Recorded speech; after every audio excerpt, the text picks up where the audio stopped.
This is the Ruckus and The Menace Sports Podcast. Oh no! We suck again! I'm getting confused. What game are you calling? I'm calling both games. It is caught by Kelsey! Touchdown! Kansas City! Anthony for three. Bang! Ladies and gentlemen, welcome to the Ruckus and The Menace Podcast. I am Ruckus, always causing a ruckus. And I'm Spenace and Menace.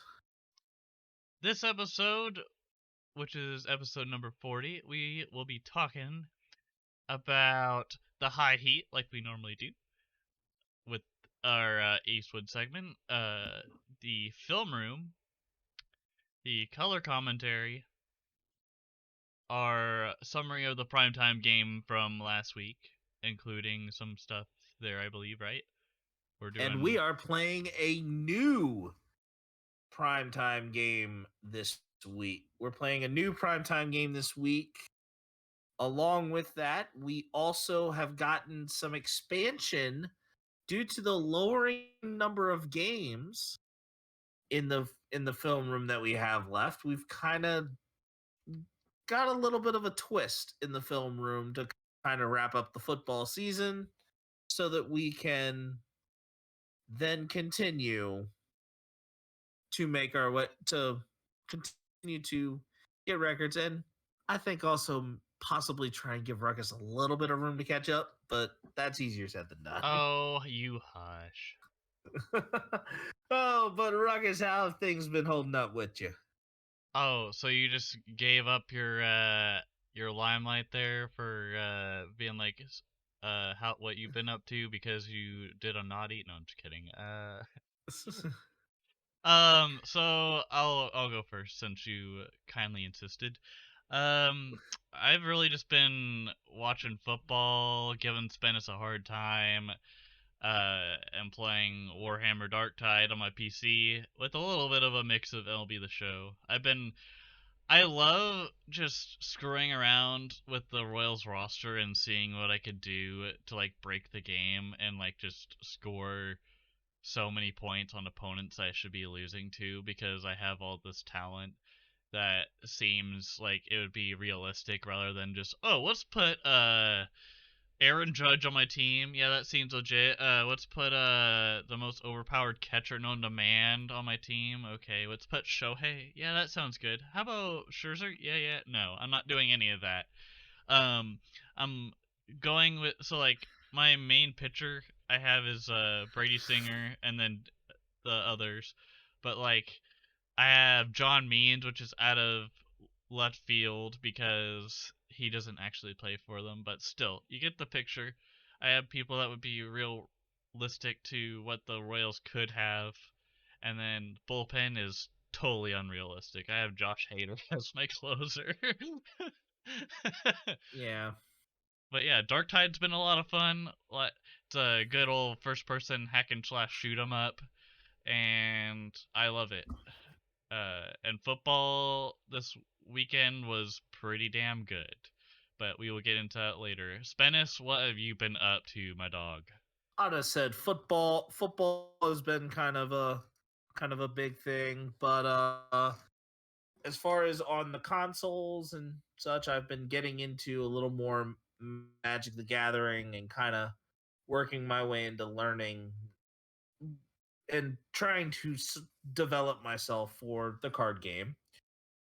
But I have been on the backstretch right now of God of War Ragnarok, and I have been contemplating a few different games for 2023. But I think the big thing outside of all that is that on Monday, my mother, my dad, my mom and dad, my youngest sister, and my fiance and I, we did an escape room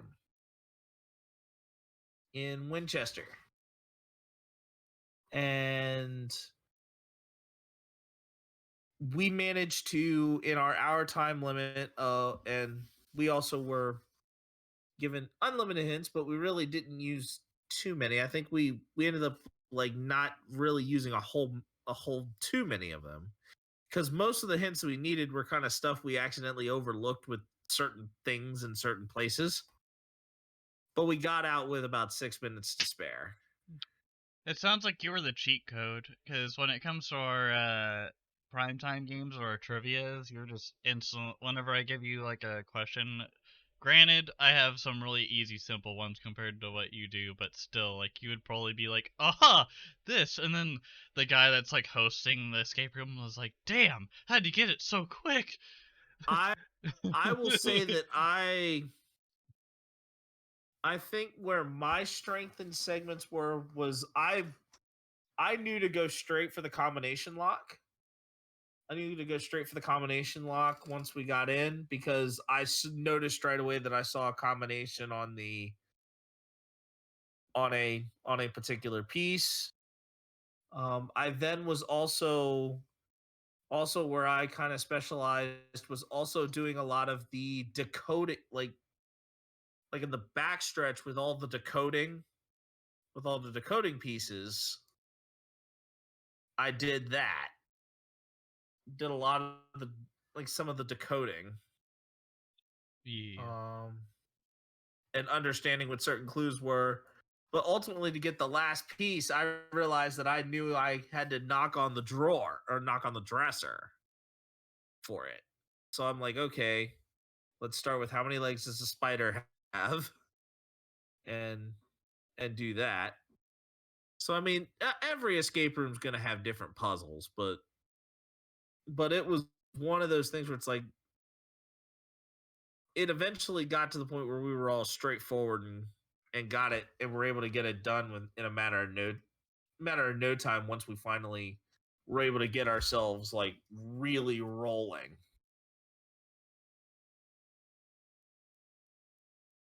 But even with all of that aside, I think it's time to get into the starting lineup.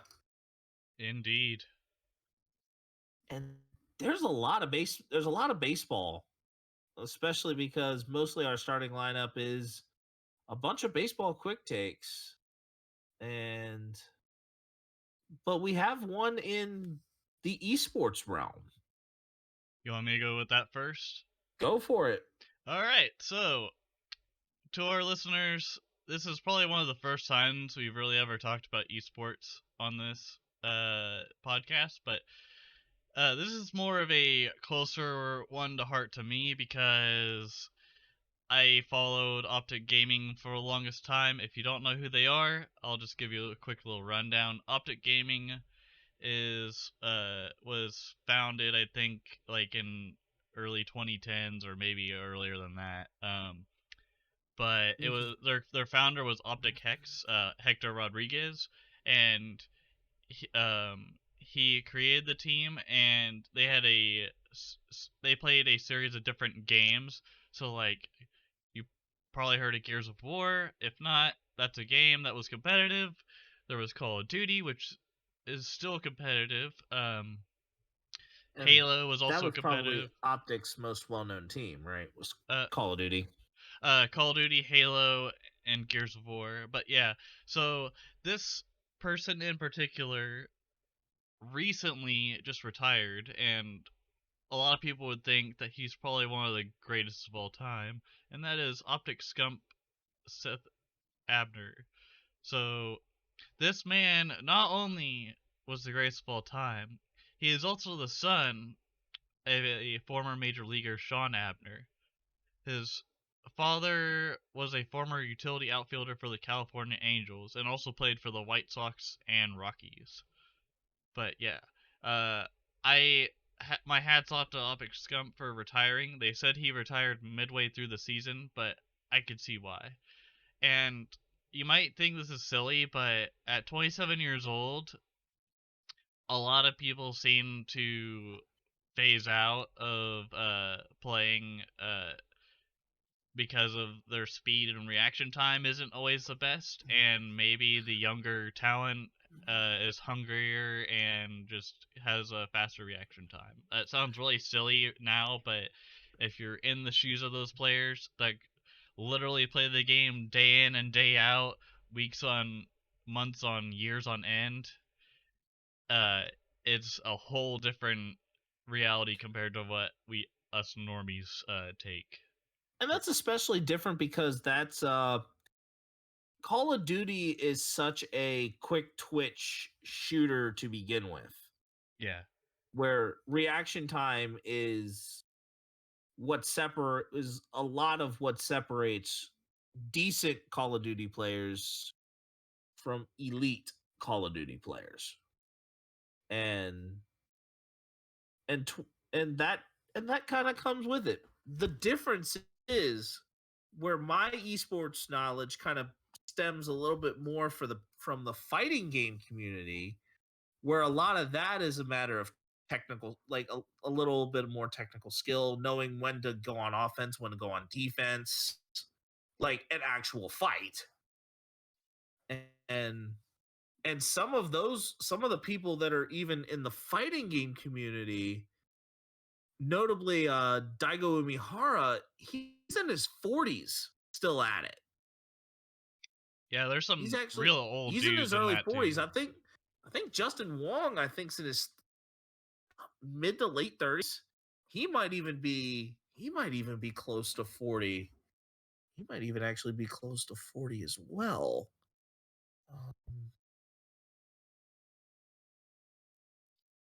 Yeah. Oh, Justin Wong is 37. So really, into the upper 30s for him as well.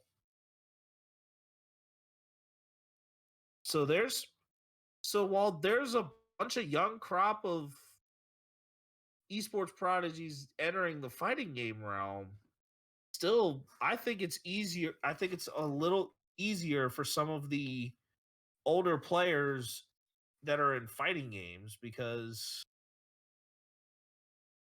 some of the fundamentals that you have in a fighting game kind of have a little bit more longevity with it. It's the difference between, like, Call of Duty players are probably more like your football players in actual sports. Yeah.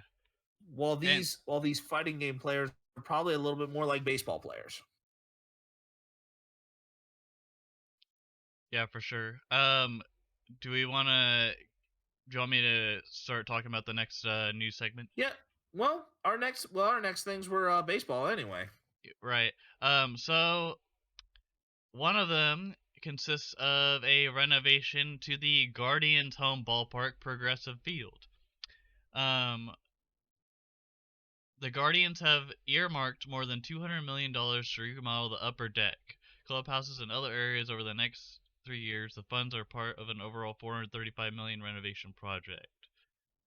The team revealed on Thursday delayed final plans for a reimagining of its downtown home, which has aged well since opening in '94. The renovations will be done in stages, and the Guardians intend to have them done by the 2025 season opener. This is good for them, because not only do you have stuff that kind of comes along with rebranding from the Indians look that they would have had at the Jake. Yes, I did just call it the Jake, because I've always, as a kid, remembered it as Jacobs Field. I honestly forgot that it was named Jacobs Field. Jacobs Field. Yep. Yeah. But to say that, yeah, this stadium here in Cleveland has aged spectacularly, like that they're just now needing to do these upgrades, that's pretty impressive. Pretty impressive for the type of quality of equipment that they were able to bring in and have that be effective. And some of the money coming into Cleveland as far as baseball goes, that does come along with the winning consistently that they have been doing for the better part of about at least 10 years, or at least I would think, especially with them getting to the World Series in 2016, having numerous playoff appearances, And I think they probably did a great job of kind of keeping at least a little bit of money back from even their deep run in 1990, their deep runs in 95 and 97 when they had Tomey, Manny Ramirez. From those two deep playoff runs where they also made the World Series and did not win the championship. So kind of well done, Cleveland. Well done. All right, do you want me to knock out the one about the minor leagues and then you could hit the other two? Or three, I should say. Yeah, we can do that. All right. So, starting this year, 2023, an electronic strike zone can and will be used during the AAA minor league season. So the way I put it in the notes is think of it like a challenge on a play, but quicker in a sense. So instead of just having like two random refs or the two refs that are like doing the challenge and looking like idiots with the headphones on, instead they look at in the example they showed, it looks like the jumbotron or whatever big screen they have at the stadium will show a sensor of where the ball was according to the robot, and if it says like that was not in the zone or that was in the strike zone, it will override what the human element was of the ref itself. So if a ref called something a strike and the player didn't like it and thought it was a ball, and it turned out to actually be a ball, it could be ruled a ball instead of like whatever the ref said. It almost sounds like with the quickness of that challenge. Have you noticed it whenever because I don't think you watch a whole lot of like tennis. But I think tennis has got this right. Where it's like, oh, like the like one of the plumbers will call it out, and the player actually would say, yeah, I challenge that. That actually was in. And they actually will show like a little like replay of like the ball coming in, and if it touches any part of the line, it's in.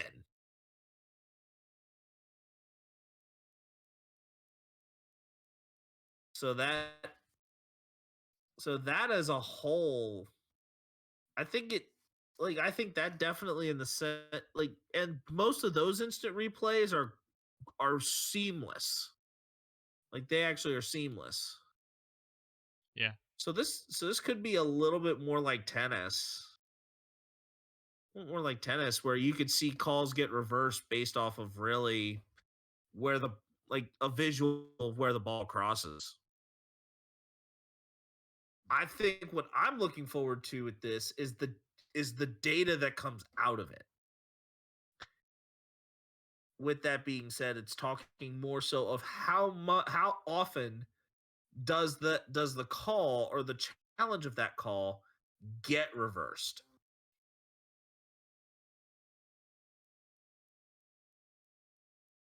That is more so the calculations that and the research that I want to see.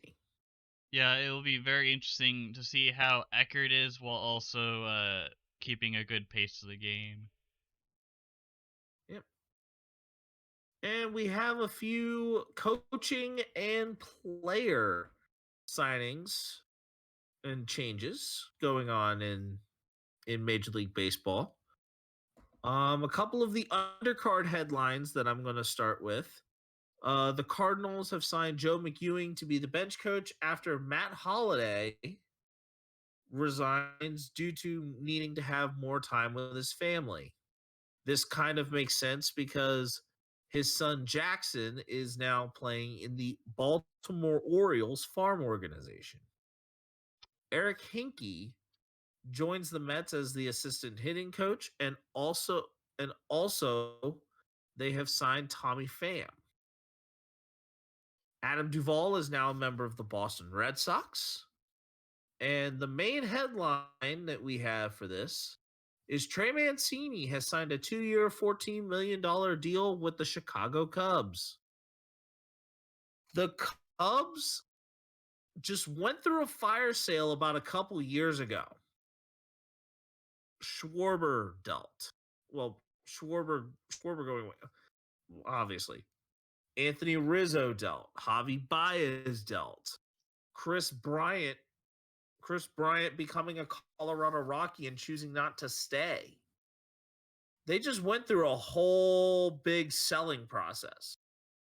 So now they're starting to have a little bit of money left over in that cap to say, hey, we can buy up. And they've gotten some pretty, they ended up with actually an interesting free agent haul. And to see how that really comes together. Yep, you got Belly, you got Hosmer, you now have Mancini, you got good.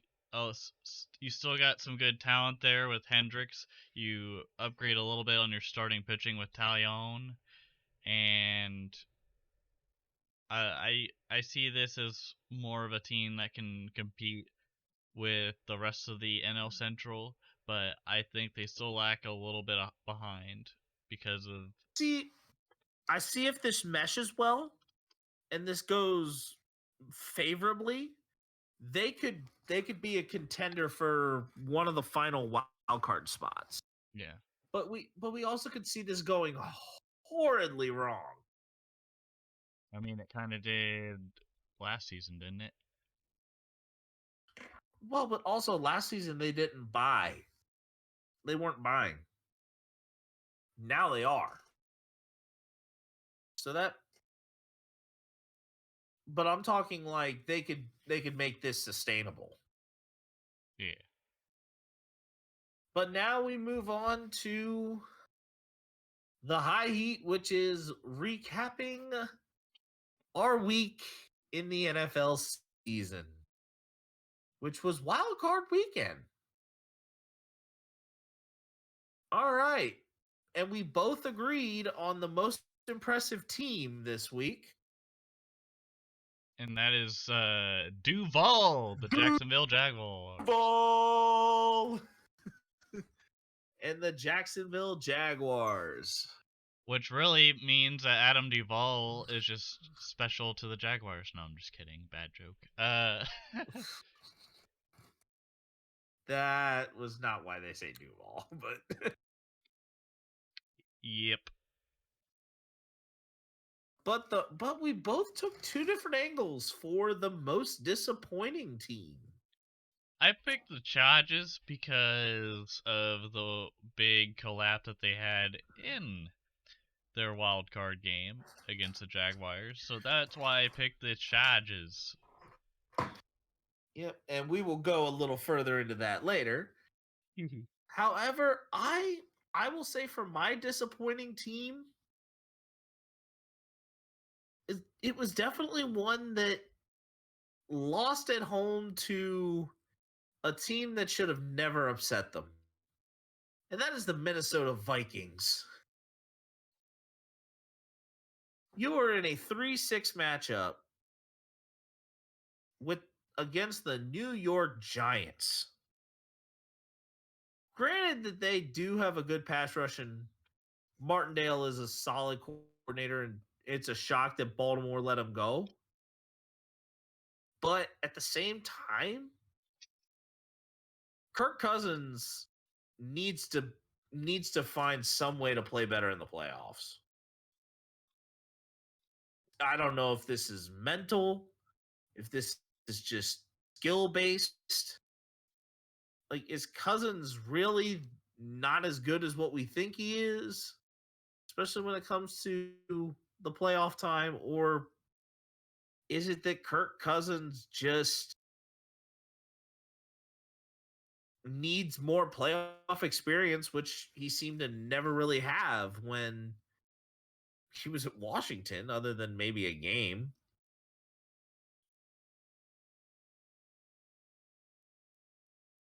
Yeah, I couldn't tell you. Yeah. And our most impressive players. So, mine, even though the Chargers lost, had to be Asante Samuel Jr. for the 3 interceptions and 1 half, I believe he had.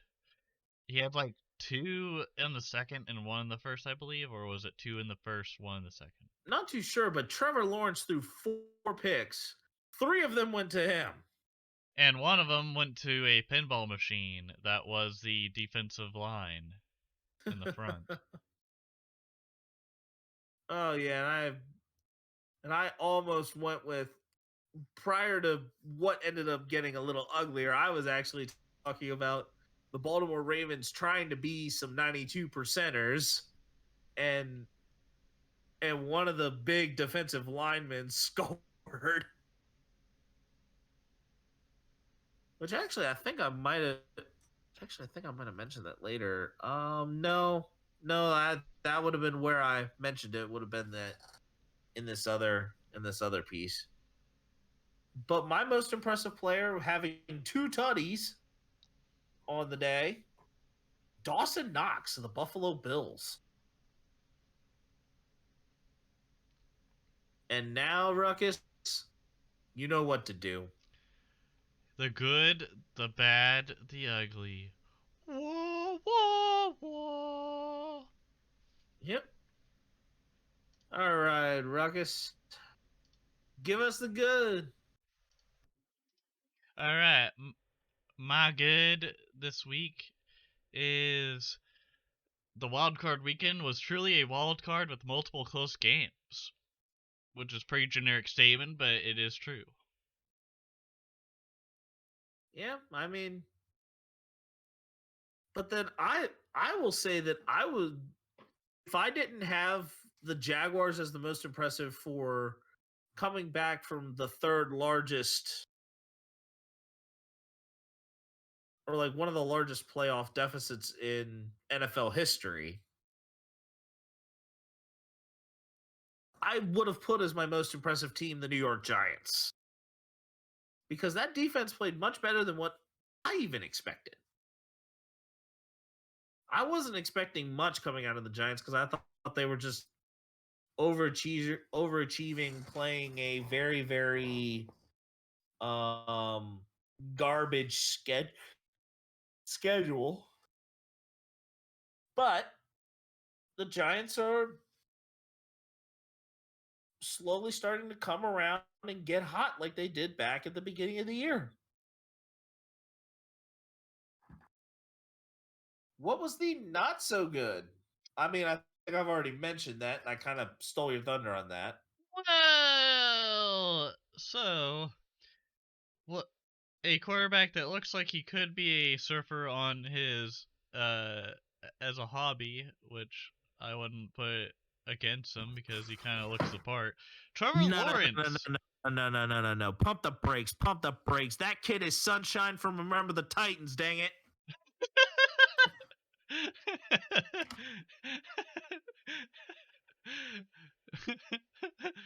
Well, you probably wouldn't be able to see him a mile away because he would be right in the waves over. Well, he is playing quarterback in the Sunshine State, for that matter. That is faux show. My dizzle. Trevor Lawrence with 4 interceptions in the first half. Like, man, he was really riding a gnarly wave and crash into it, needing CPR in the first half. My God. Whew.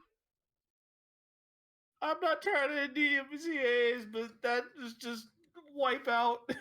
Yeah. Just the next thing, and all of a sudden just came was just that sound, like that tone, and then the record just crashes. Oh, it actually was involving more of like Tom rolls or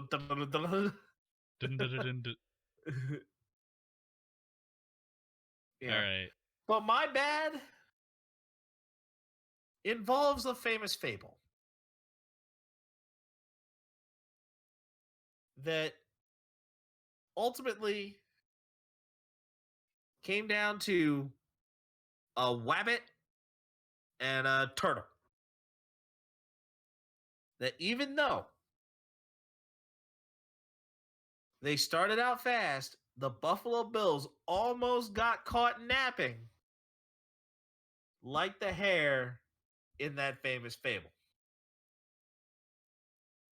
And this game between Buffalo and Miami was becoming more of a turtle race than it should have been. Bro, Skylar Thompson looked really good though. I mean, don't get me wrong. I could agree with Skylar Thompson looking good once he finally got to settle in, but you're up by a bunch early. And it's the playoffs. Playoffs? You kidding me? Playoffs? This is the playoffs. Playoffs? The intensity and the bar should be notched much higher. Like Brock Purdy against the Seahawks? Woo-wee. Yeah, like, don't take your foot. You don't have to take your foot off the accelerator in the playoffs. Playoffs? Okay, I'm done. And this is exactly what happened to the Chargers, except that the Chargers got caught. They got caught. And they got whooped on. Once Trevor Lawrence finally settled in.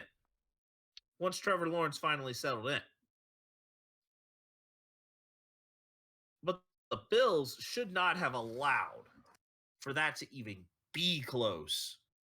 With QB1 out with a concussion and probably should retire, but won't.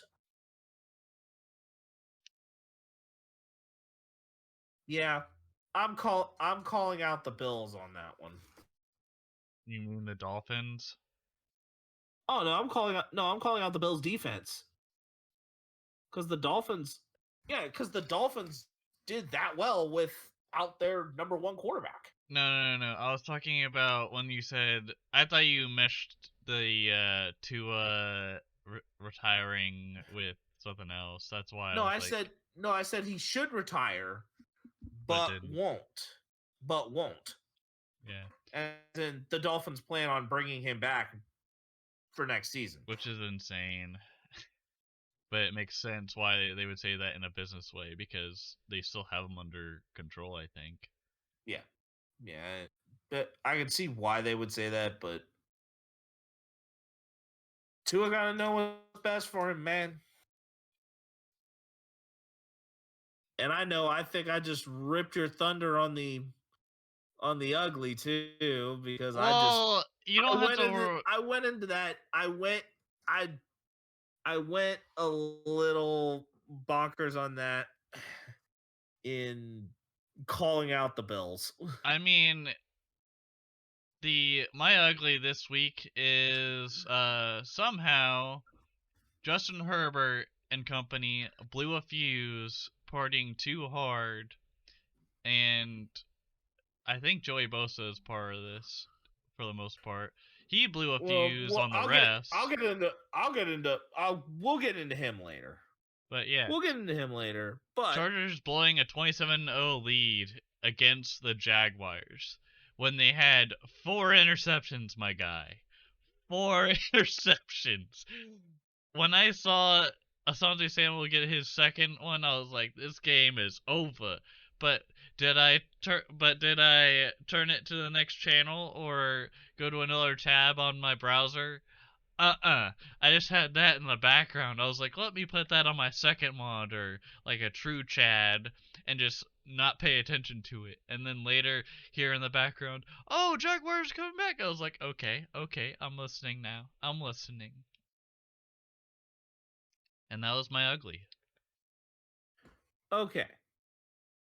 The insane amount of lack of running the football in the play calling for the Chargers in the second half. I am sorry. Though Brandon Staley thinks that his job should not have been on the line, quite frankly, if you're going to lose that game 27-0, completely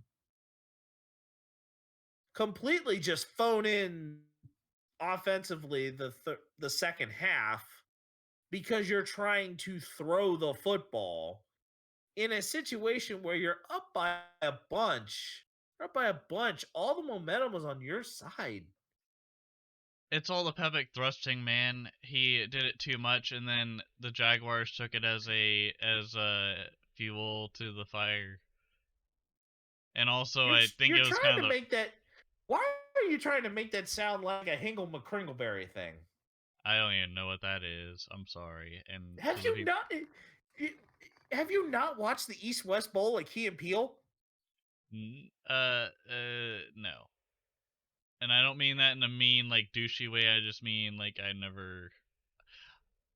Bro, I haven't seen a you lot are of Key and missing out Peele. on some hilarious stuff. Like, it's on YouTube. I'll watch it. You'll send me the link after the show. All the players are ridiculously named. It's like it's Keegan Michael Key and Jordan Peele.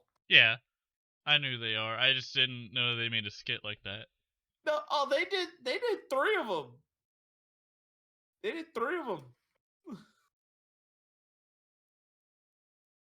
Like, wow, that shocked me because I thought you would have known exactly where I was talking about with the East West Bowl. Because then Key and Peele had a segment where they were talking about Hingham and Kringleberry doing excessive celebrations with pelvic thrusting. I think now that I think about it, I think I do remember something, but I just vaguely did. I didn't know it was like the significance. I just probably just. Yeah, well, that was because you were talking about pelvic thrusting and flat. Or in SpongeBob, it's more with the blowing bubbles. Pelvic thrust. Woo! And stop on your right foot. Don't forget it. Now it's time to bring it around. Then you do this. And yeah. Oh my. But my ugly actually ironically involves the right foot of a kicker. He forgot to bring it around town. Oh, God. Oh. Technique, Squidward, technique. Oh, Brett Maher missed 4 extra points in a row. All of them wide right. Technique, technique. Is that what Mike McCarthy was trying to tell him later on, or like the special teams Either coach?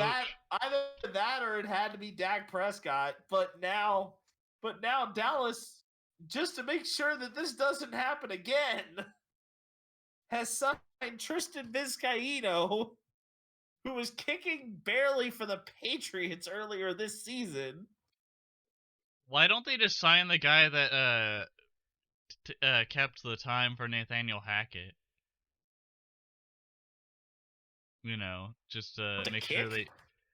I mean, if the man can't kick, I mean, there's either an app for that or someone that they could hire for that besides just another kicker.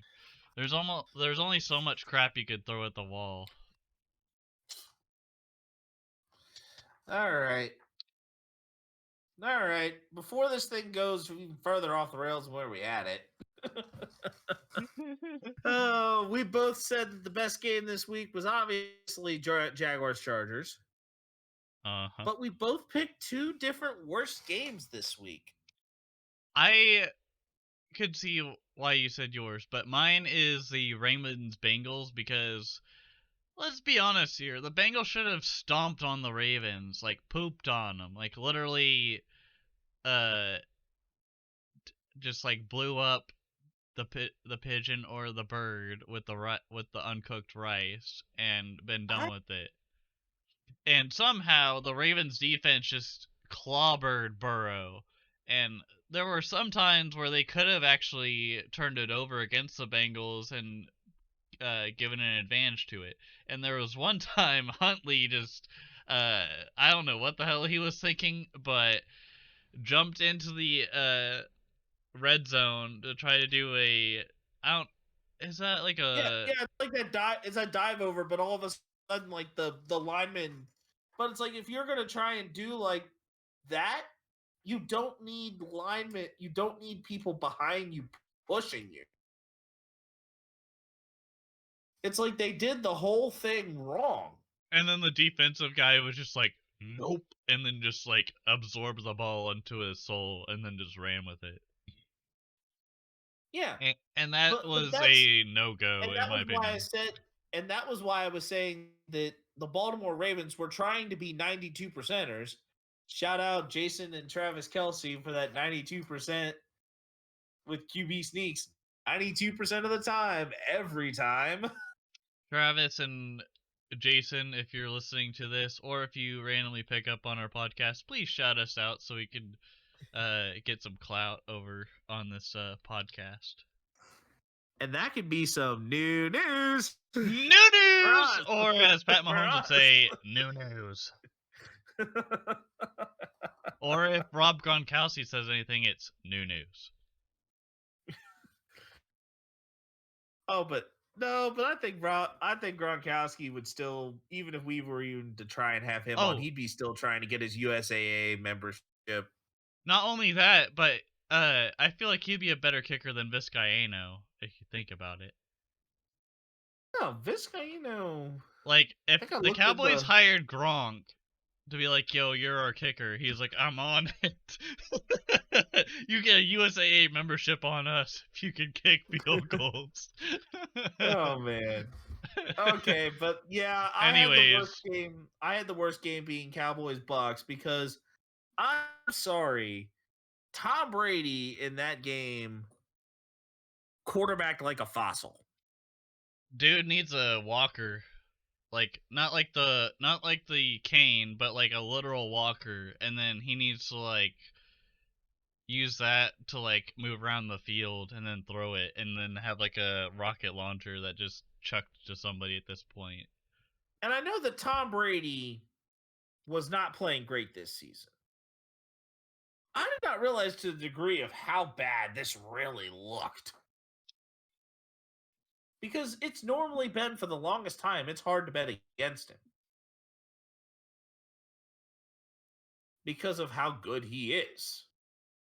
I mean, everybody but the Patriots were betting against him back in the day when he was a Patriot. And the same goes for just people that don't like Tom Brady. So, but yeah, I see your point. But I bet your bold take kind of goes straight on to what we were just talking about. And this is more of just a sketch, but yeah. So my bold take is, I don't know if you've seen the advertisements for this, but I'm thinking and predicting that 80 for Brady goes straight to DVD and goes on sale on Black Friday for $2.83. And if you get the reference there, congratulations. You're awesome. And also, I might be hilarious or just have another bad joke. It's okay. I tried. Anyways, Spenace. Though T.O. formerly played for these two teams, Bills Bengals screams out one of this receiver who loved him some him famous phrases. And it was not, I love me some me.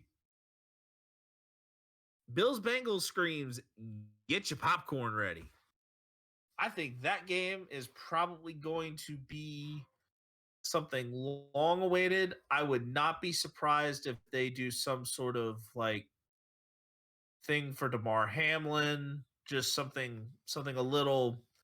I mean, granted that this is kind of like something off to the side, like still off to the side, that these were the two teams that were playing in that game when it happened. But I wouldn't be surprised if there was some sort of gesture done involving DeMar Hamlin for that game. Do you think, I know that sounds maybe insensitive, but do you think he's going to play again this season or postseason after that freak accident, or do you think he comes back?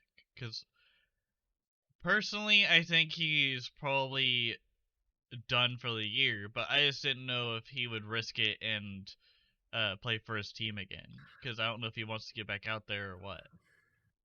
This I don't know much about that, but I do think that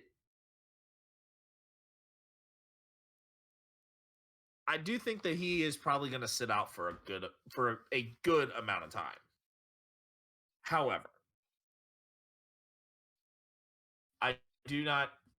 If he can medically be clearing himself to, or be able to be cleared to play, and he fully has the capabilities with no restrictions whatsoever, or no worries or concerns, other than that was just a freak accident in terms of timing, I don't see why not. But maybe this whole thing gives DeMar new perspective, and he chooses to retire.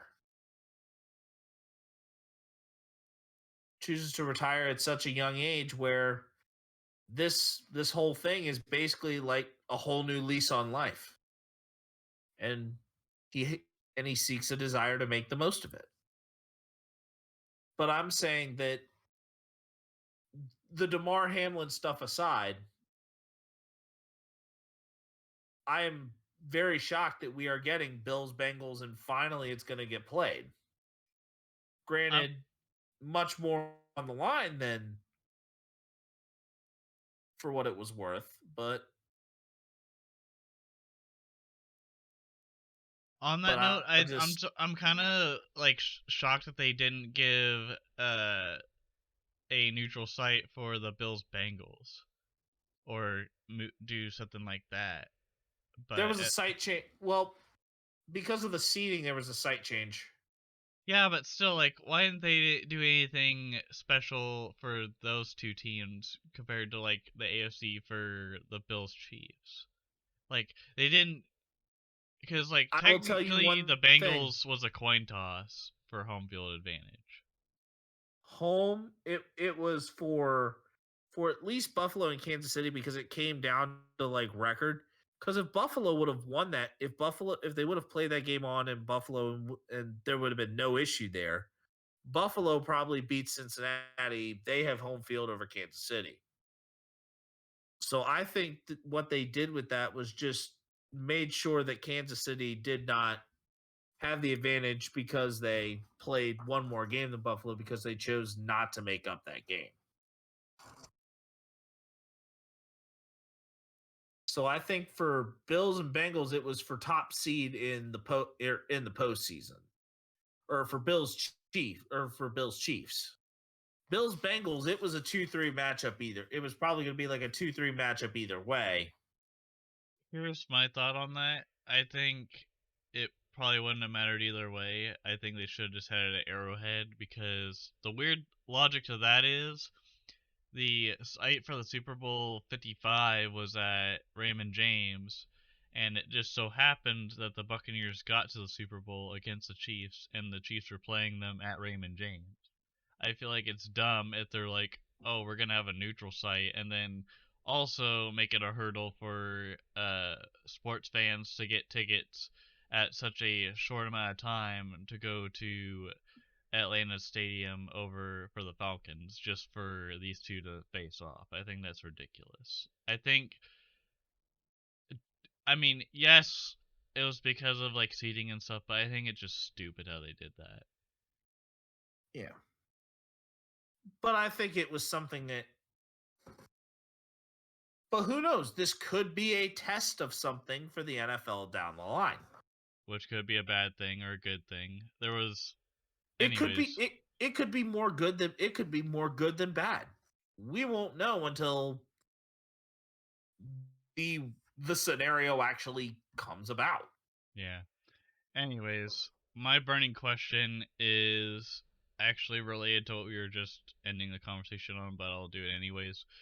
Was the neutral site all for nothing if the Bills or Chiefs lose? And for Chiefs fans that are listening to this, I'm not saying we're going to lose on the divisional. I think we're going to probably do about the same damage that we did I think it was week 10 or something like that. Or maybe it was a little bit later than that. But I think we still handle them quite well. It's still going to be a heart attack on a plate, so to speak, the whole game. But I wouldn't be surprised if the Bengals beat the Bills. but at the same time, that's gonna be a close game too. But that ain't the point. The point is, well, it's a neutral site all for nothing if either or the Bills or Chiefs lose. I don't expect either of those teams to lose. I think we're going to get that neutral site game. Which, if it does, that'd be kind of a hallelujah and a thank you to Bills Mafia if they beat the Bengals, because I don't want to face the Bengals again in another AFC game. I'm not scared, I'm more just concerned. Yeah. All right, Spenace. Okay. Mine, I actually went into the NFC. I said, what possibly can stop the 49ers hot streak? Now, just so we're on the same page here. The 49ers have won 12 games, or it's like 11 or 12 games in a row. They have not lost since playing the Chiefs.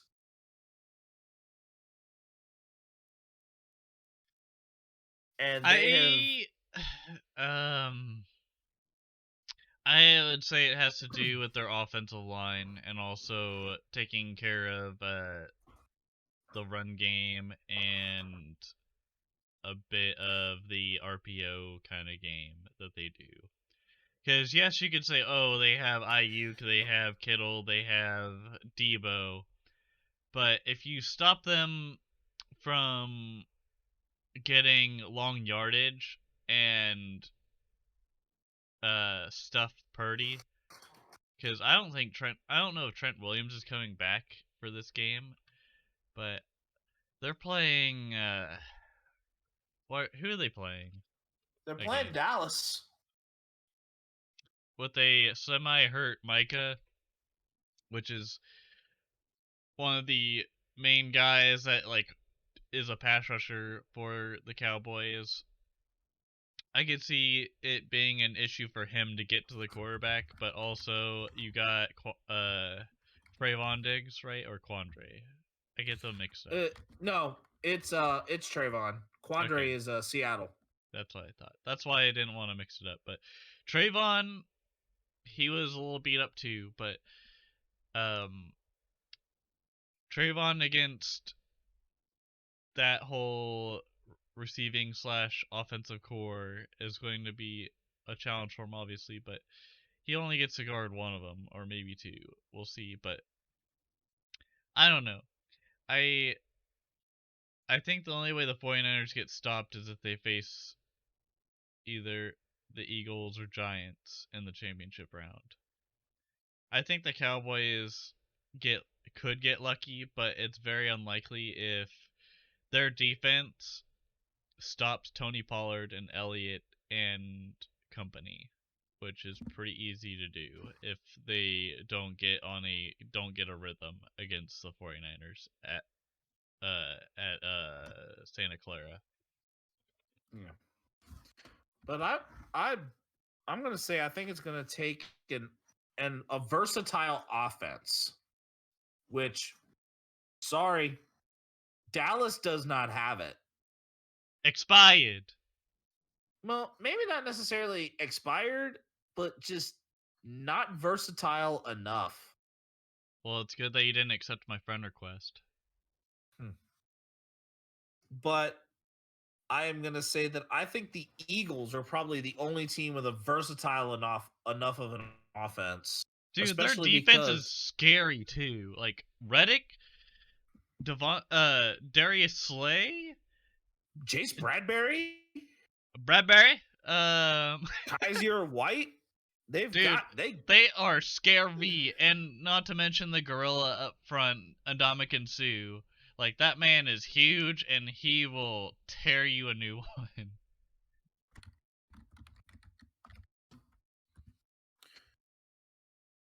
Yep. But we are now to the film room, where we will be going over the divisional. And the first game is Jacksonville versus Kansas City. I'm going with. All right, this is our one-time chant. Okay, Spenace. When I say after three, after I say how about those, you go Chiefs as well. Okay. 1, 2, 3. How about those Chiefs?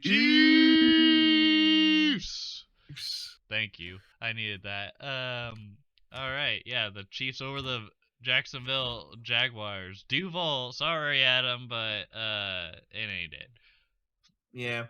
I think Jacksonville is overachieved, but the Chiefs are just that strong of a team, and it's very, very difficult to play at Arrowhead at home. And late game heroics can only do so much. I'm taking the Chiefs. Yeah. Cincinnati versus Buffalo. I am taking the Bengals because they can be sneaky, and I don't know the confidence of the Bills with Josh Allen. Yes, Burrow has had some flaws along the way, but not as much as Allen, and that's why I'm picking the Bengals, and that's also why I was like, I wouldn't be surprised if the Bengals beat the Bills, but the NFL is kind of like Mother Nature in a way. You don't know what you're gonna get. I'm going to say that I think the Bills have done a better job of mixing it up with their run and pass. Yeah. And I think that the effectiveness of how well Singletary and the running backs for Buffalo run the football will be the difference maker. I'm taking the Bills. Fair enough. Round 3. New York Giants versus Philadelphia. I put fly, Eagles fly. And the Eagles for me also will be going 3-4-3 in beating the Giants.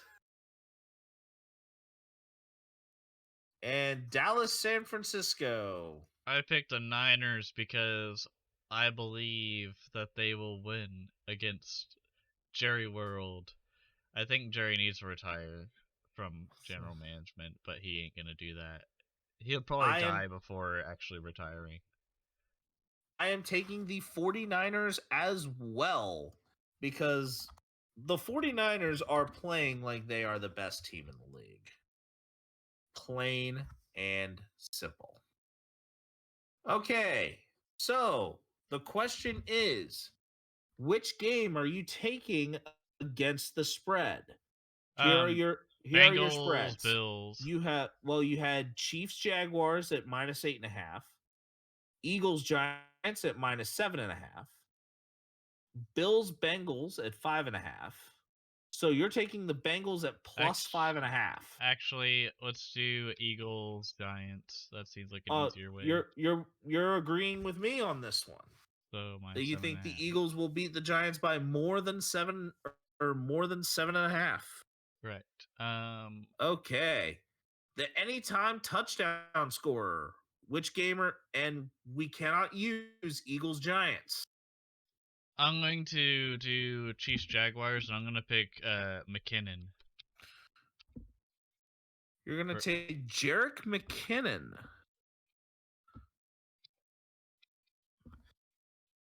And then for okay, I also am taking Chiefs Jaguars in that. But I am going with the Big Yeti, Travis Kelce. Okay, the over-under. Your over-unders. What's your over-unders you have left?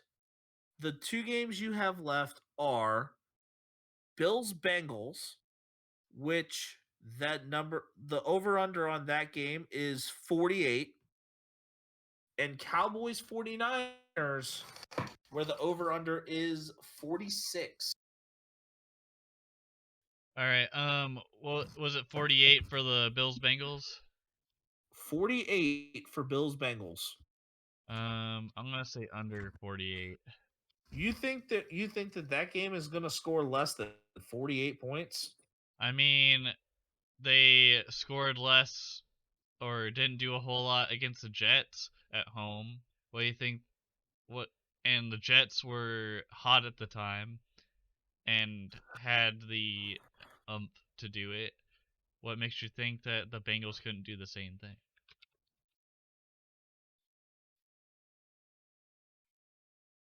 I believe that the defenses in San Francisco and Dallas are both effective. And even though the over-under on it is 46, I am taking the under. So, which team between Dallas and San Francisco do you think will have more total offense? I think the 49ers will have more total offense just due to their star power and what they have for both the mix of run game and the pass game in the air. And also their defense can really stop running and mostly passing. For this one, I took Bills Bengals here. And for my total offense pick, I am taking the Bills having more total offense. All right. And now we go into the color commentary. Our color commentary segment here is called the blame game. So the question is, who is to blame or credit for these following situations? And we're going to kind of have to make these a little bit quick, especially if we want to move into the primetime game. Sounds good. The Chargers' second half collapse versus the Jaguars. I think you blame the defensive coordinator. You're gonna say the defensive coordinator of the Chargers. And yes, whenever we made this, it was before Joe Lombardi got fired, but I don't think that was the problem. I think that was more the blame. Wait, Joe Lombardi was the offensive coordinator of the Chargers? Uh-huh. And they fired him instead of who they probably should have, but I don't know. And you're saying that the should have been fired was probably Brandon Staley? Well, him and the defensive coordinator, because obviously not only was Staley probably not doing his job the right way, but how the hell are you supposed to coach a defense without a good defensive coordinator too? Like, no one really said anything good or bad or anything about the defensive coordinator that they had. And look what happened to them then. Actually, am a little more in agreement with what the Chargers did. I think the blame goes to the offensive coordinator for play calling, for not play calling in a scheme that benefits him having a 27-7 halftime lead. Control the ball, control the clock. Make the Jaguars have to become overly aggressive with their passing plays because you're going on long drives. Long drives taking up a lot of time on the clock. Okay. So I am going to say that the offensive coordinator was the right decision. I think personally they probably should have kept Joe Lombardi and just fired Staley, like you were possibly trying to bring up earlier. But I do think that Brandon Staley probably ultimately would have went, but I think it was a fair assessment that they did decide to give him another year. Technique. Okay, the Vikings losing to the Giants. That's all that's Kirk Cousins right there, my dog. I am going to say that I think this is I do agree, but I think there's got to be some credit where credit is due to the Giants secondary for holding Justin Jefferson to a little bit more of a check than what was thought of. And to think also that the Vikings versus Giants game a couple weeks before or like a week before was a neck and neck. Like this one, like you were saying, the Giants just showed up to play, and the Vikings truly didn't do as much of their homework as they should have. Justin Jefferson in this game was held to 7 receptions for 47 yards. So Ouch. something had to have been studied by the Giants by what Jair Alexander did when Justin Jefferson faced the Packers. I am sure that a lot of that tape was put out. Granted that those plays opened up TJ Hawkinson for more, but I think that the Giants defense needs credit for basically making Justin Jefferson appear invisible. Yeah, it's crazy. All right, the next one. I don't think we should. I don't think the Trevor Lawrence throwing 4 picks is a good one. Okay. Or at least as good of a one as we thought. What's The Indianapolis Colts 2022 season. That the blame game is a mix of things. Coaching was bad.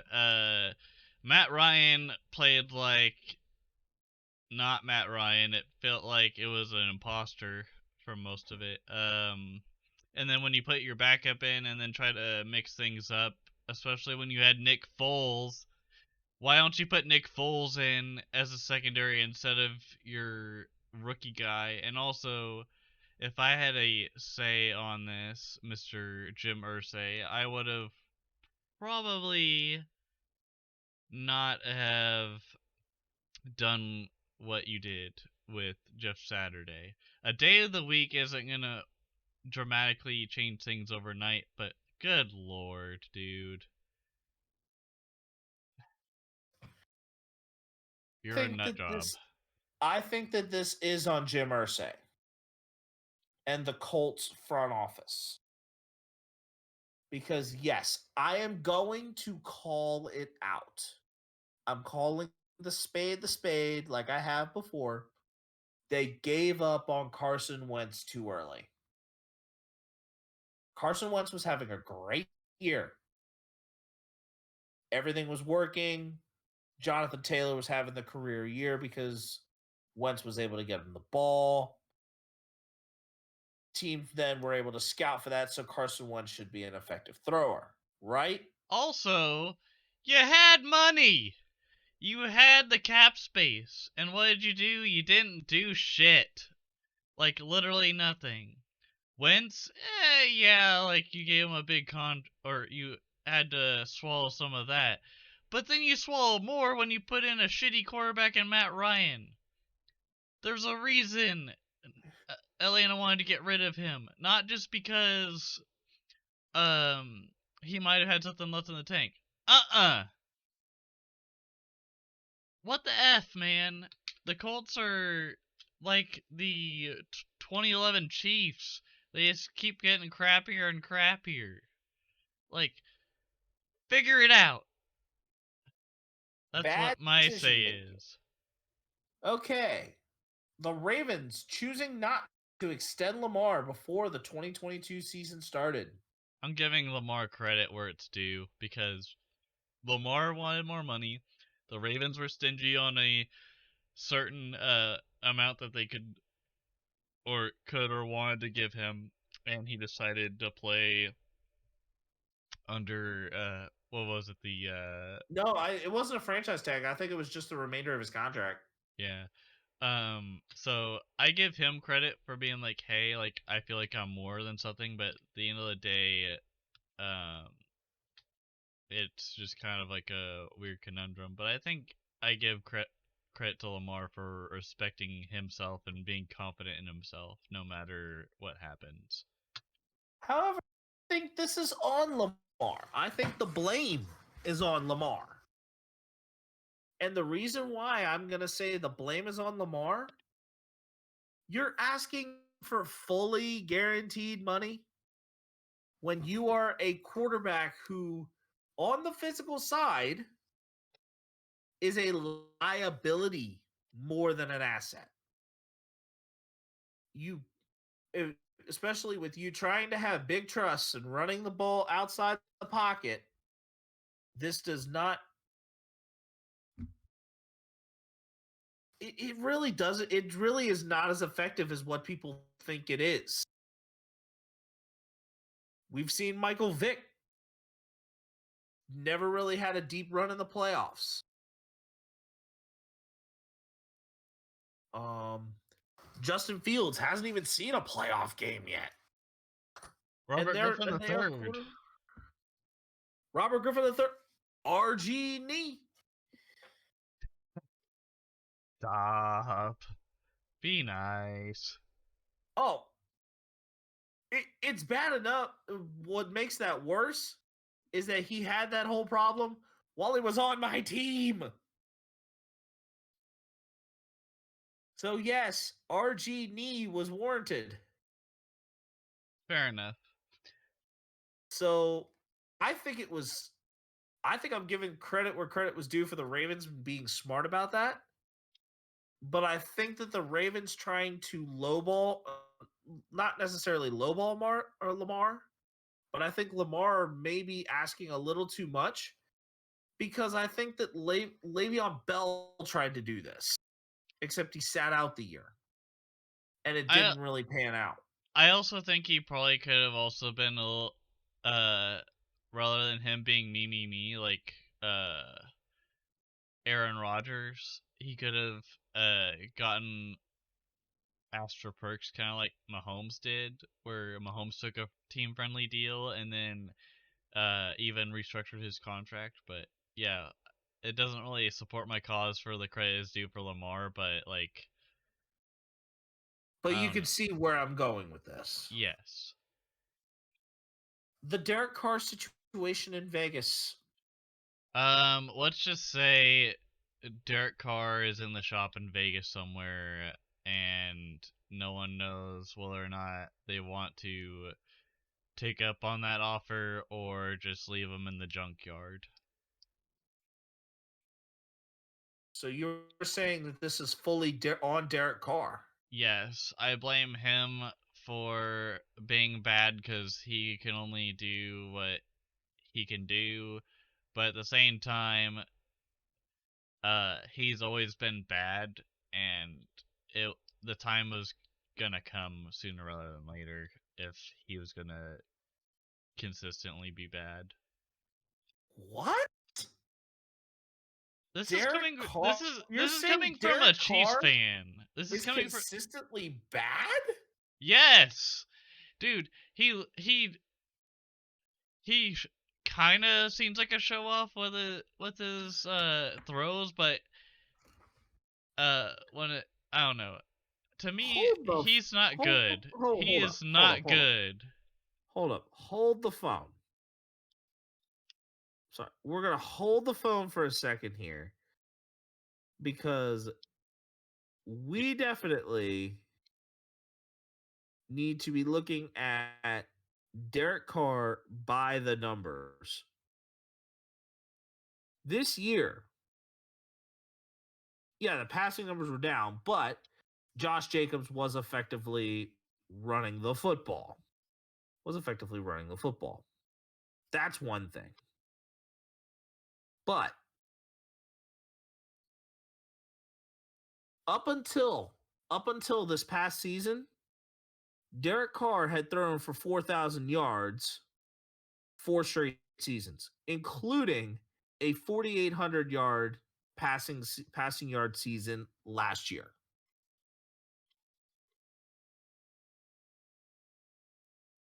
Derek Carr, granted that those numbers for interceptions increased to 14 the last 2 seasons, but he has had less than 10 interceptions in 3 seasons of his career and has had 10 or less interceptions in 4 seasons. So really, is Derek Carr horrible? Debatable. He was their franchise quarterback for a while, but he didn't get very far. He's and But I when don't they think did you get to the fully playoff blame Carr for when that. they did get to the playoffs, they barely skidded by. The man didn't really adapt to his team at all. He literally was just like, okay, I'm just going to throw it to whoever I can, but didn't do the best job for it.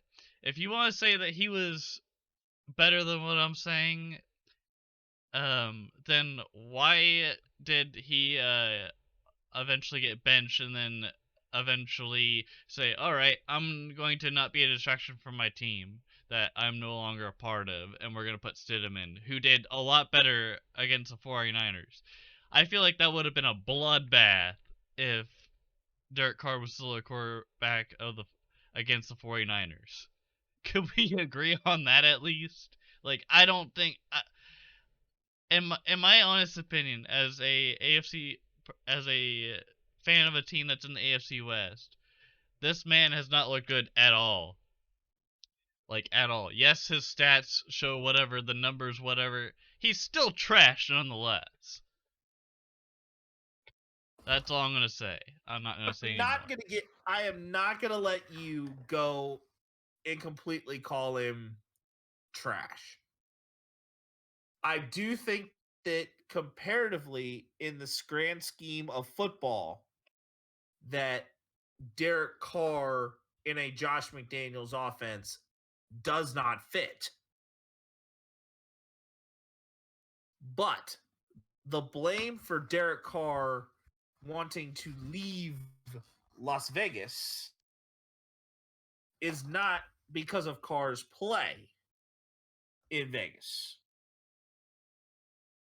I think that is on Mark Davis, the owner, for bringing in a coach that does not quite necessarily fit what the quarterback and the personnel wanted.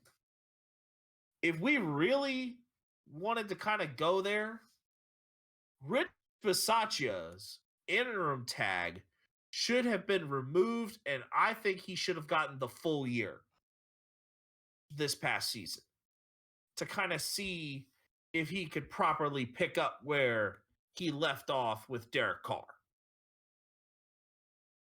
That would have given, I think, Vegas more hope that Derek Carr would have been a quarterback for a much further long-term future than what this has panned out to be. And Derek Carr will leave Vegas and thrive because that ownership has turned that quarterback situation in Vegas at this point now into a black hole. Carson Wentz in I DC. won't deny that the Raiders are a very bad organization, but still, I just don't see it with Carr. On to DC. All right.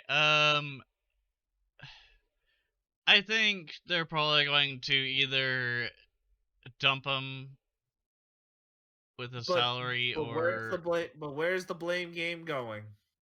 I'm gonna blame DC, the Commanders, for just grabbing him in the first place. Like, that's it. They made a whole lot of dumb decisions, but grabbing Wentz was worse. They should have just kept playing Heineke no matter what, and if they wanted to put Sam Howell in, they could have put him in like midway through the season if Heineke was doing bad. But instead, they're like, oh, let's just put Carson Wentz in there. F it, a receiver will be somewhere. Kind of mentality. It wasn't good. I blame DC, not Wentz. Is that allowed? So are you? So is this a blame of the fan base, the coaching staff, or the front office? Front office. Okay. That's what I meant, by the way. My bad. I do believe that this is a front office issue. I do believe that it is the front office to blame. I do believe that this was ultimately a Daniel Snyder demand to try and grab and buy and trade for a high-value quarterback at that point. While then also drafting Sam Howell in the 5th round. Carson Wentz was not the initial quarterback that Washington was wanting to go for. That would have been Jimmy Garoppolo. But due to the shoulder, Washington was needing to push back. But he really should have looked at his foot in the long run. I don't think the foot would have mattered at that point. I was making a joke, but yeah. Yeah, I knew where you were going. I knew where you were going with that, but I was saying at the time the foot was not a concern. But ultimately, I think I blame the Indianapolis Colts. I think the Indianapolis Colts are to blame for Carson Wentz and his tumult in DC. Because Carson Wentz was doing so well up until one game. One bad game cost Carson Wentz his job in Indianapolis. And that, to me, I don't think that was as right as what it would have done. But I think it was. I really, like I said, I think Jim Irsay gave up on Carson Wentz, who was playing well and had pretty much a career year the year before in that Indianapolis situation, which was a little more favorable on the offensive line than what the Commanders had. But I also think that Scott Turner is also a blame piece as well, because Carson Wentz as a quarterback, that offense does not really fit. One of these things was not like the others, and it was Scott Turner, my guy. I think we're going to pass on the Green Bay one for this, and we're going to go right into our previously on the primetime game. Sounds good. Last week, Ruckus and I chose a game from Wildcard weekend of the NFL season, and we did a parlay style thing. Both of us went 2 for 4 in our single parlays. However, as far as the core questions, Ruckus got more of them correct, while I ended up with one of mine getting correct. But I had the tiebreaker. But my tiebreaker would have made it. Wait, can you repeat that again for the second time? So our tiebreaker was over under. I only got 1. Oh, I was asking for a repeat on that I won, not. Yeah. You ended up getting more. You ended up getting more of the core questions correctly. I ended up with my tiebreaker correctly, but I did not get a second core question correctly due to Kirk Cousins not having enough passing yards, the Vikings not covering the spread, and the score going. Oh wait, no. And it was Kirk Cousins not having more passing yards and the Vikings not covering the spread. I got my over-under, which was at over 48. But this week's primetime game is called NFL Grid Trivia. So, with this, Ruckus and I were making 3x3 grids where along the grid, we have a horizontal line with 3 teams on it and a vertical line with 3 teams on it. Inside the cells of the grid, inside the cells of the table, we needed to name a player that played for both teams in that line or in that space. So, for example, if you were to have 49ers Cowboys, someone who played for both the 49ers and the Cowboys, who would be a player that you would put in that spot, Ruckus?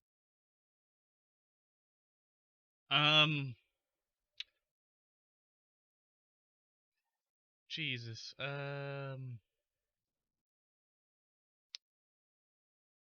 have a feeling it's not Jerry Rice. It's probably someone else, and I'm just Nope. blanking. It is not Jerry Rice. Can you say the words prime time? Oh, Deion Sanders. Deion played as a 49er and a Cowboy. Okay.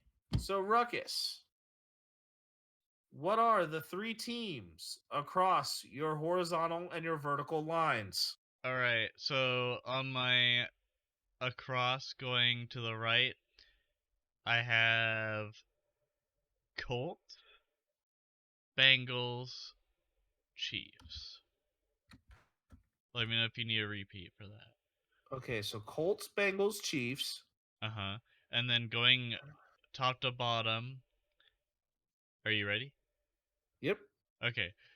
Packers, Ravens, Patriots.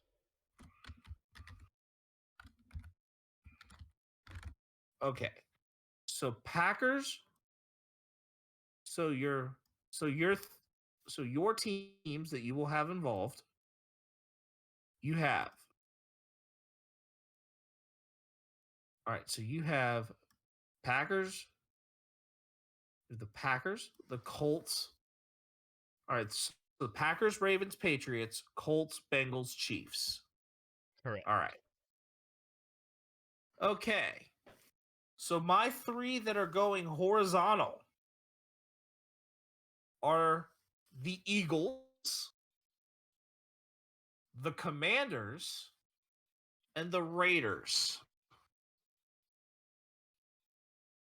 Working down off of the vertical line, I have the Vikings, the Broncos, and the Falcons.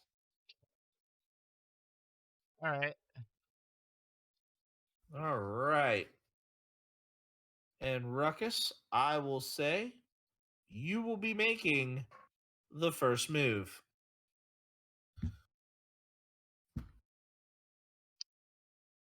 Um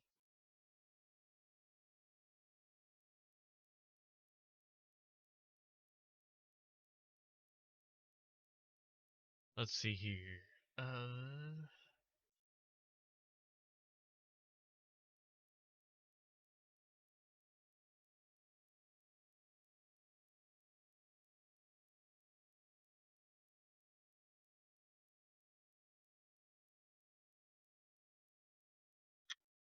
Um let's see.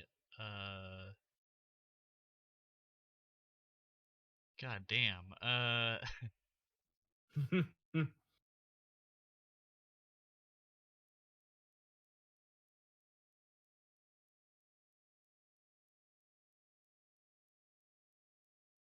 Now, um the key I thing here is oh dang it.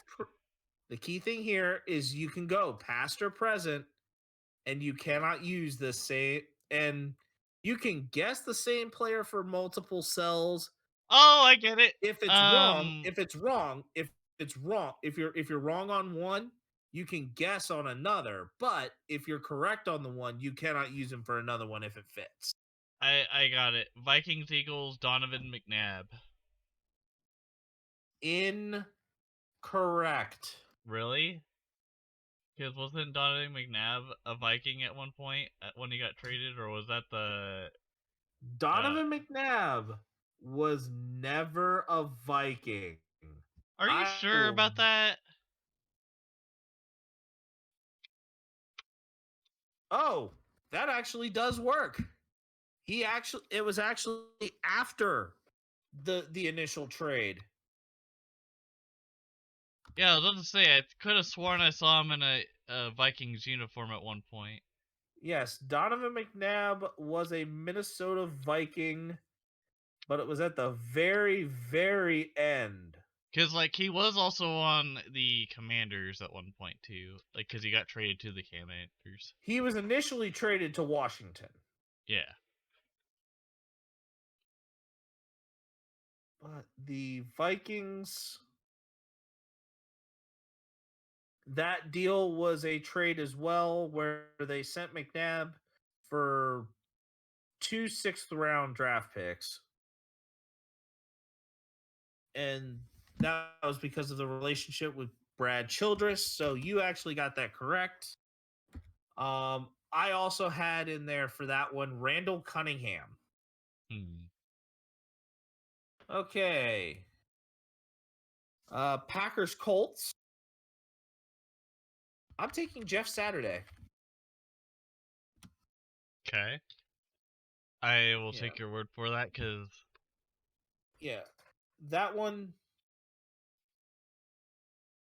Yeah, that one definitely does hold up because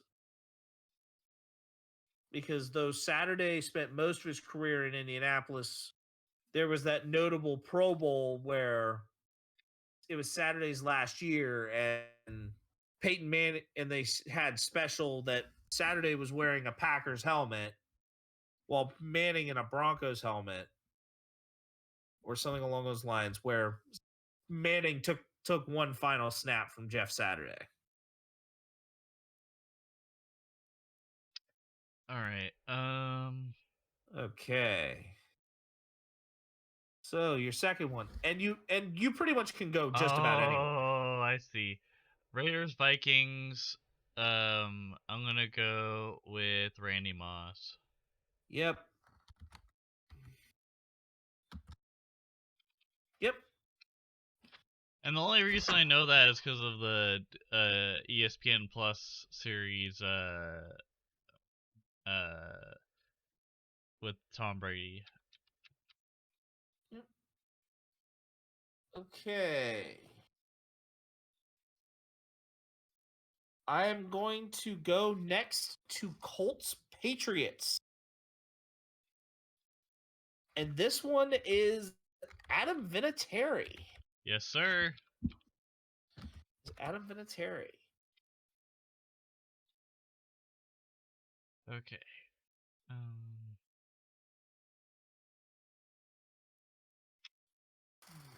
Colts.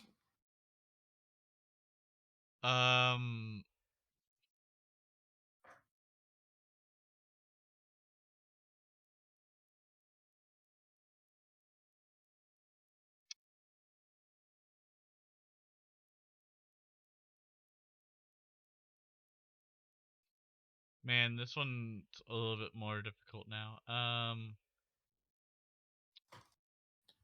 Which one are you trying to go for? Broncos, Commanders. Okay. Kyle Fuller, You said Kyle Fuller. the brother of Kendall.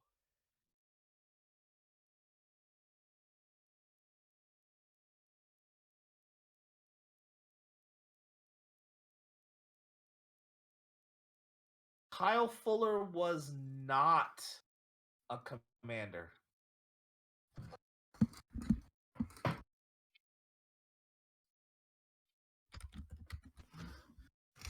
Kyle Fuller was not a Commander. It was just Kendall.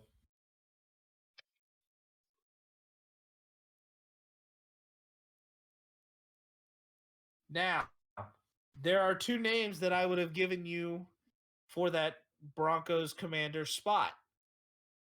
And they were traded for each other. Champ Bailey, Clinton Portis. Those were the two names that I definitely knew I had in mind for that one.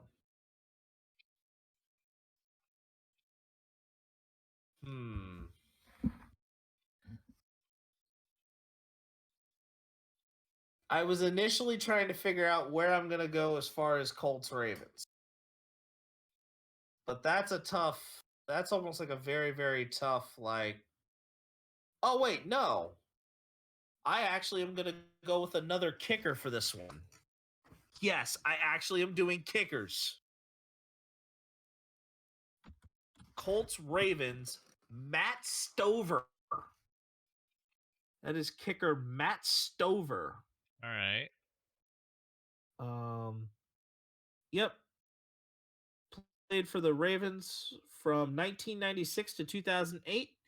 And 2009, his final year, he was with the Indianapolis Colts. All right. So your next one, you have left Vikings Commanders, Eagles Broncos, Eagles Falcons, Falcons Commanders, Broncos Raiders, and Falcons Raiders.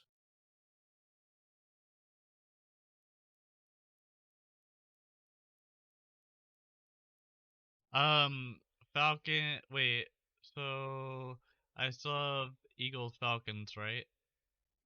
You still have Eagles Falcons, yes. Michael Vick. Yep. You have Michael Vick. All right. Okay, so for my next one, I am going to take Packers Chiefs. And this is Sammy Watkins. Yep. Okay. You're next up.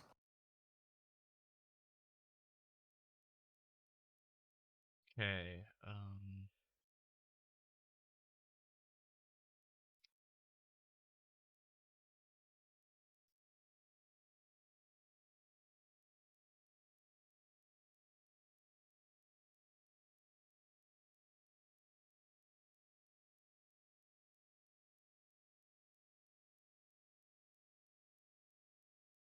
Okay. So, Vikings Commanders, Eagles Broncos, Falcons Commanders, Broncos Raiders, Falcons Raiders. And we can't do coaches. No coaches, it's all players. Okay. And I will tell you, for every single one of mine, I was able to come up with one.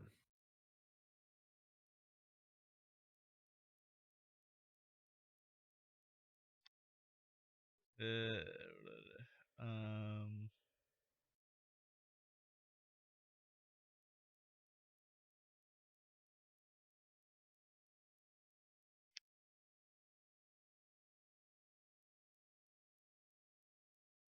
God dang it.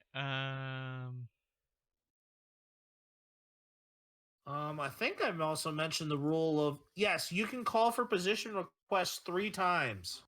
So you still have that as well. Position for Raiders Broncos. Raiders Broncos. Okay. The one that I definitely used for it was a linebacker. But I believe there also is a punter. Was it Michael King?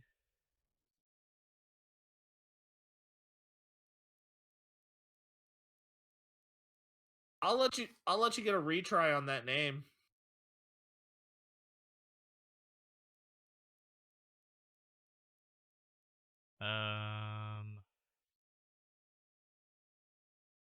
And I'm gonna tell you, the last name you're on the right track. Just change the first name. Not to be dumb, but Stephen King. Mark, I will give you the fact that you said King, but it was Marquette King. Okay. Let's just. You were right in basically saying the last name, but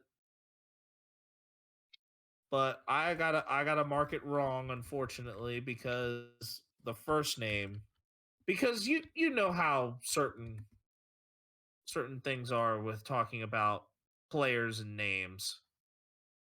This one you probably, because there's enough Kings in the NFL or something along those lines. I had to give you Marquette, or like that's Marquette King.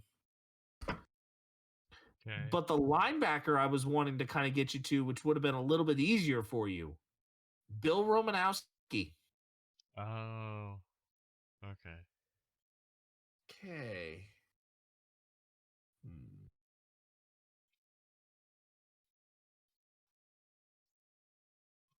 Ravens Chiefs, Marcus Peters. Yep.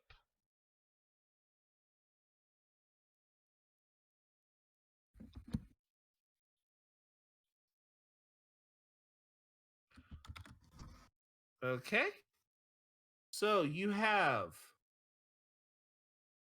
Commanders, Vikings, Broncos, Eagles, Falcons, Commanders, Falcons, Raiders, and you have two position calls left. Let's do Commanders Falcons position. For two of these, for two of them, and this is two different players, corners.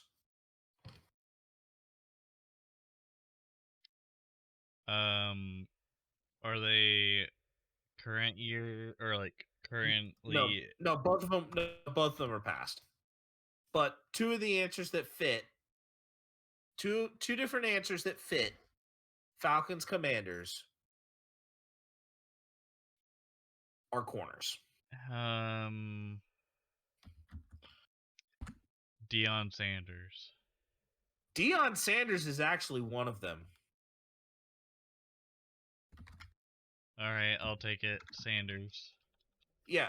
Oh no, you said Deion Sanders as a guess, so I marked it already.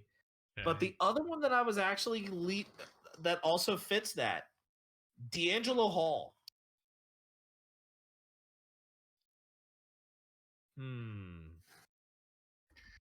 Now the fun begins with where I want to go with this. I'm going to go Patriots Bengals. And this one is Corey Dillon.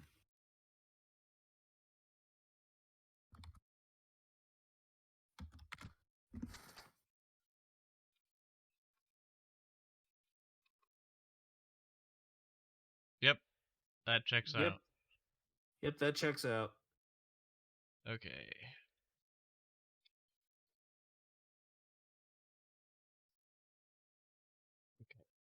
So I need two more to tie, pretty much. And then three more to win.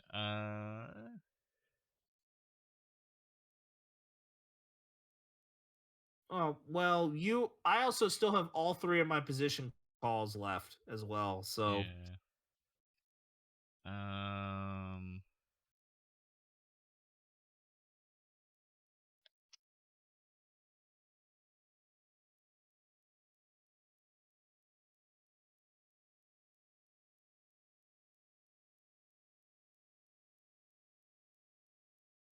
you have one left, but you have Commanders, Vikings, Broncos, Eagles, and Raiders, Falcons. Can I get a position for the Raiders Falcons? This is your last one, as a heads up. Quarterback.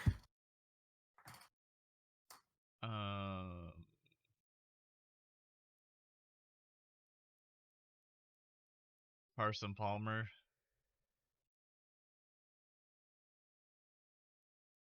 Just happened.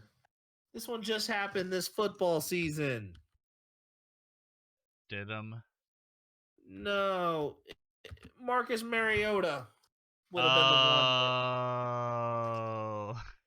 Marcus Mariota. Why did I goof on that? Now, if that were Raiders Bengals, that would have checked out more with Carson Palmer. But Raiders Falcons, that one I was trying to get you toward Marcus Mariota.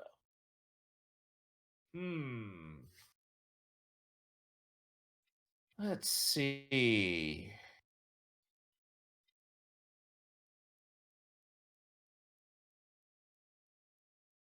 What can I do? I'm going to call for a position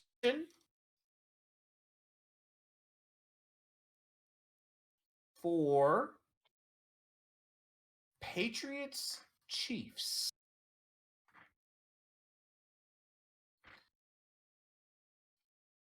Um,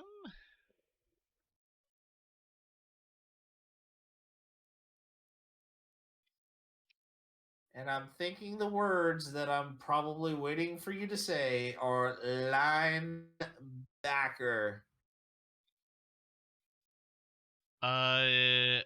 I'm gonna say as a hint, um, offensive lineman. But I think that the one that I was initially thinking of probably also checks out. I think I'm going to say Patriots Chiefs, Mike Vrabel. I didn't think Vrabel played for the Chiefs. Let me look. He actually did. I didn't even realize that. Mike Vrabel, Chiefs.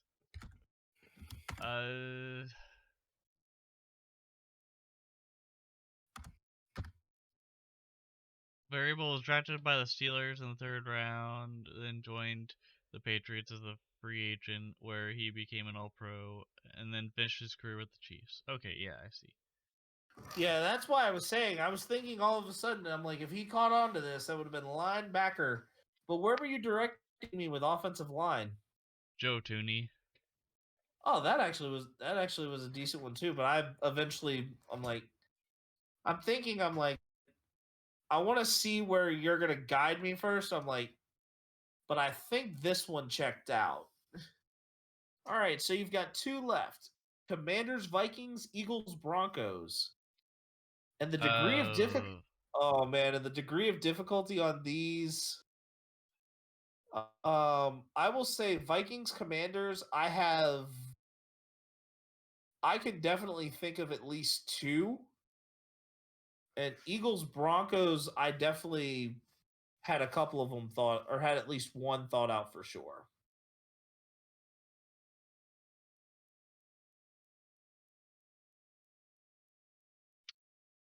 um, But you have no position calls left.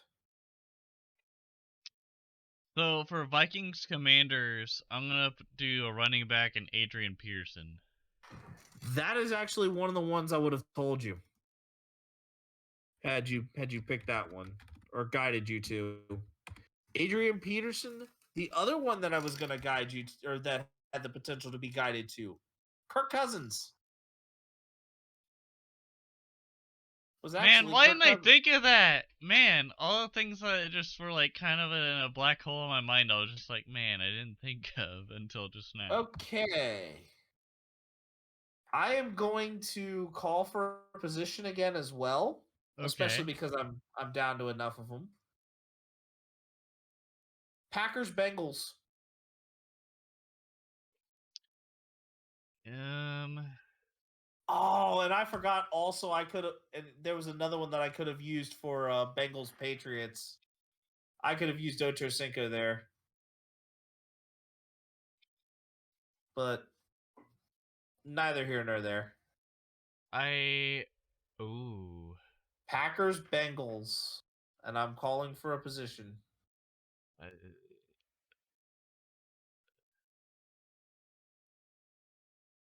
Is anything fitting? would you believe me if I kind of did this at random? Huh. Um, just think special teams. You're saying a special teamer. Well, are we saying as a kicker, a punter, or are we thinking Um, it's somewhere in that realm, but they aren't actually doing something. That's a big hint. So they kind of lunge the ball. Oh, you're going long snapper. Uh-huh. Wow. You're going super obscure here. And here's the thing, I didn't even realize that. I was just kind of like, okay, I'm gonna jumble these together and hope that Spenace knows more than me. Maybe that's my strong suit when it comes to making. Was there another skill position player that would have fit? I don't know. I just kind of Googled played for blah blah blah blah blah to see if anything would come up. Oh, there was a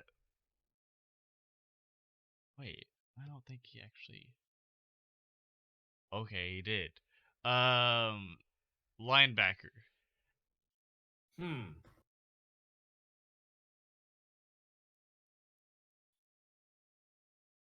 So linebacker. Linebacker. Part of the PMS show. You didn't necessarily have to do that because all of a sudden I think I was eventually gonna try and land on it, but I wasn't too sure if he was a Bengal or not. This is AJ Hawk. Yes.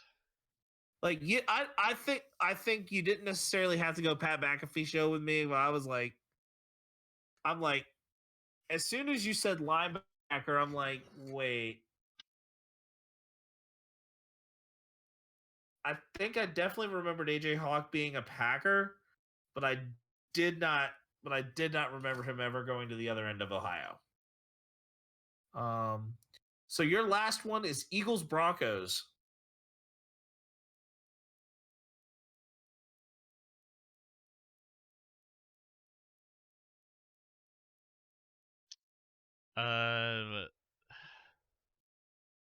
Darren Sproles.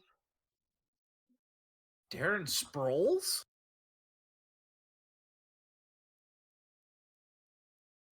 I think you might have the wrong AFC West team.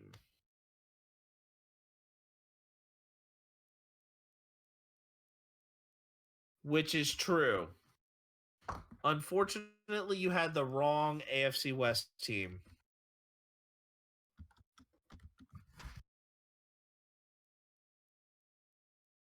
If I gave you the nickname Weapon X for Eagles Broncos, the nickname of Weapon X Would have been Skip Shannon? I don't know. No, the nickname Weapon X? No, that would have been Brian Dawkins. Oh, okay. The safety. All right, and I'm going to use my last position on Bengals Ravens.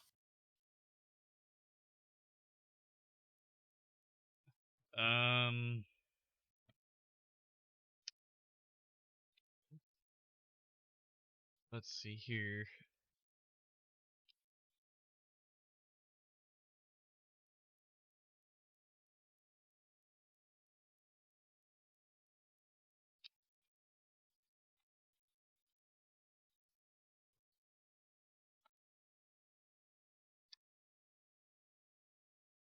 Let's see.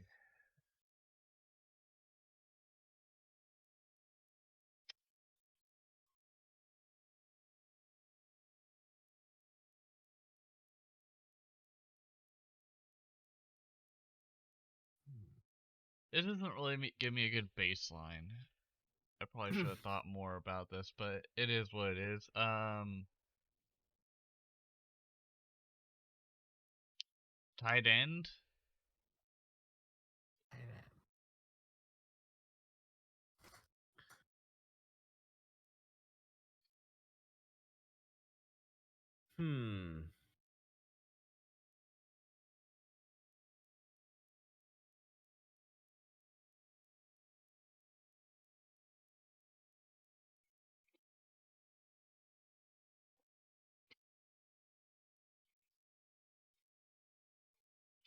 The hard part with that is that I know I would be between two.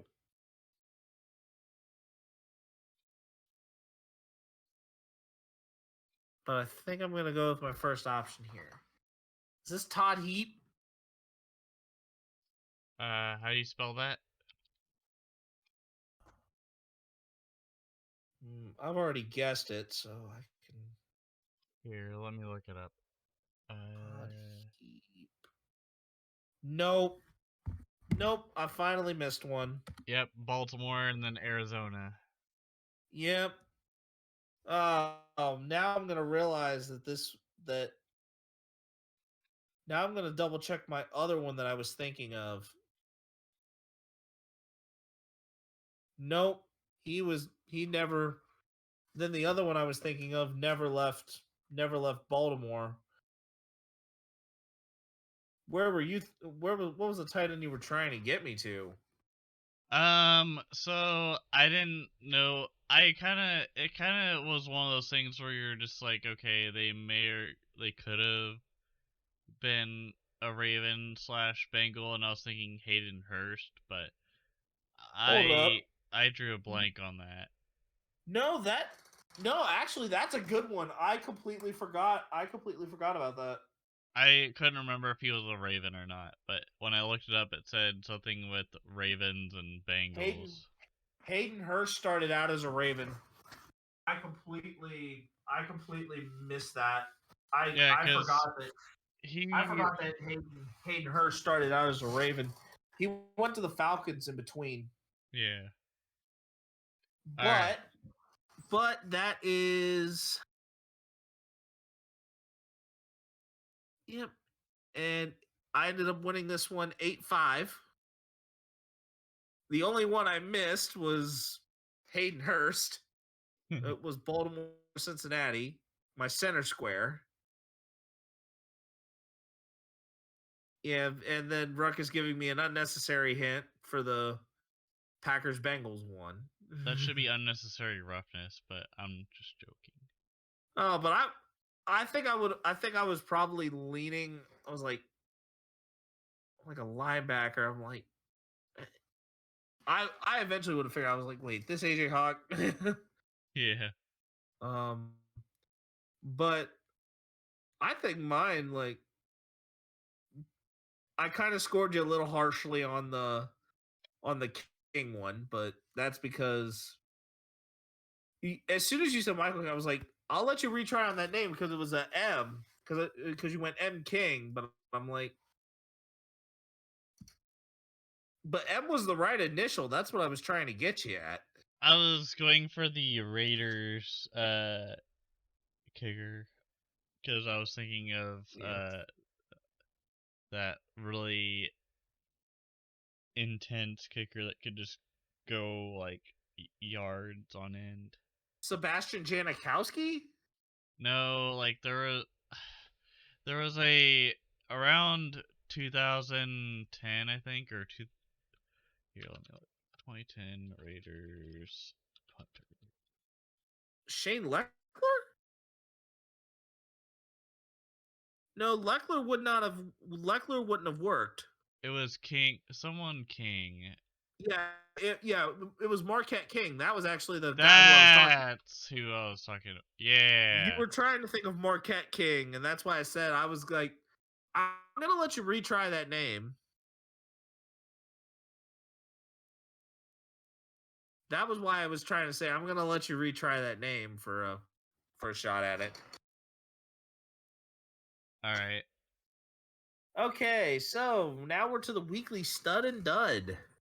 All right. Do you want me to go first? Yep. All right. So for my stud this week, I picked Josh Allen, not the Jaguars defensive end, but the Buffalo You're going Bills. with the quarterback. I'm going with the Buffalo Bills quarterback, at Josh Allen, as he went for 3 touchdowns and 352 yards over the air, plus whatever I think running too. And then can I do my dud and mention as well? Yep. Yep. Because I'll go through mine here. All right. After that. All yep. right. Go for it. My dud for this week is the kick returner Chris Clay Brooks from the Jaguars getting hit in the helmet with the football when the kick was still alive, and the ball ended up in the Chargers' hands as they got the ball back. Off a punt. Yep.